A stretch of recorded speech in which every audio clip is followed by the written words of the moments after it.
Hi guys, ഇതാണ് നമ്മുടെ പ്രസിദ്ധമായ അമ്പലപ്പുഴയിലെ പാൽപ്പായസം. ചിലർക്കൊക്കെ അറിയായിരിക്കും കേട്ടോ. ഇതൊരു പ്രാവശ്യമെങ്കിലും നമ്മൾ കഴിച്ചു നോക്കണം. ഞാൻ വീഡിയോ ചെയ്യുന്നത് അതിനല്ല, ഒരുപാട് പേര് അമ്പലത്തിൽ പോയിട്ട് ഇത് കിട്ടാതെ തിരിച്ചു വന്നിട്ടുണ്ട്. ഇനി ഒരിക്കലും അങ്ങനെ വേണ്ടി വരത്തില്ല. അപ്പോൾ എന്തായാലും വീഡിയോ സേവ് ചെയ്ത് വെച്ചോട്ടോ.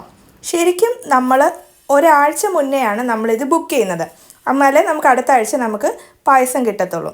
അതും ഓൺലൈൻ ബുക്കിംഗ് ഒന്നുമില്ല, ഡയറക്റ്റ് അമ്പലത്തിൽ പോയി തന്നെ നമ്മൾ ബുക്ക് ചെയ്യണം.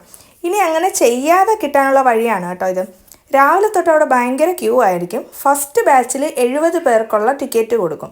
അത് 1 ലിറ്റർ പായസത്തിന് വേണ്ടിയിട്ടുള്ള ടിക്കറ്റാണ് കേട്ടോ. അതിനുശേഷം 12:45 ആകുമ്പോഴാണ് പായസം അവർക്ക് കൊടുക്കുന്നത്. അതിനുശേഷം നമുക്ക് 1/2 ലിറ്ററിൻ്റെ ടിക്കറ്റ് കിട്ടും. അത് എത്രത്തോളം പായസം ഉണ്ടോ അതിനനുസരിച്ചുള്ളതാണ്. അപ്പോൾ നമ്മളവിടെ വെയിറ്റ് ചെയ്താൽ നമുക്ക് എന്തായാലും പായസം കിട്ടും. 1 മണി 1:30ക്കുള്ളിൽ നമുക്ക് പായസം കിട്ടും കേട്ടോ. അപ്പം എന്തായാലും നിങ്ങൾ പോയിട്ട് കിട്ടാത്ത ആളുകൾക്കും അതുപോലെ ഇനി പോകാനിരിക്കുന്നവർക്കും ഷെയർ ചെയ്ത് കൊടുത്തോളൂ.